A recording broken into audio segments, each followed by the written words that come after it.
ഞാൻ പറഞ്ഞത്. ഞാനില്ല എം എൽ എ ആയപ്പോൾ എൻ്റെ കയ്യിലടിച്ച് പൊളിച്ചിട്ടില്ല. അതിലെന്തെങ്കിലും അത്ഭുതമുള്ളത്?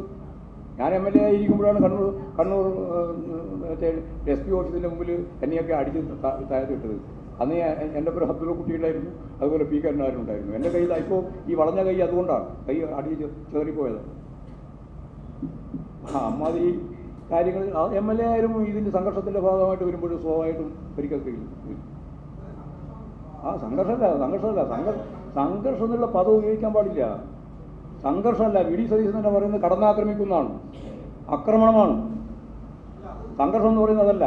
സംഘർഷം എന്ന് പറഞ്ഞാൽ രണ്ട് വിഭാഗം തമ്മിലുള്ള ഏറ്റുമുട്ടലുമായി ബന്ധപ്പെടുമ്പോഴാണ് സംഘർഷം. ഈ സംഘർഷത്തിൻ്റെ കാര്യമല്ല, ഏകപക്ഷീയമായ അക്രമമാണ്. സമാധാനിക്കാൻ പറ്റുന്ന ഒരാൾ തന്നെയാണ് ഇപ്പോൾ നാട് സമാധാനിപ്പിക്കാൻ പോവുക.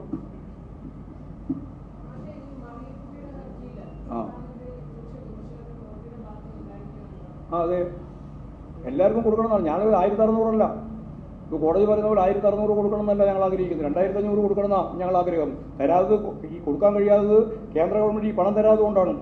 57,000 കോടി രൂപയും കടം വാങ്ങാനുള്ള ശേഷിയും വർദ്ധിപ്പിച്ചാൽ 2500 വർദ്ധിപ്പിക്കാനാണ് ഇടതുപക്ഷ ജനാധിപത്യ മുന്നണി തീരുമാനം. അപ്പോൾ ജഡ്ജിയോട് എനിക്കൊന്നും പറയാനില്ല, ഇതാ കാര്യം മാത്രം പറഞ്ഞു.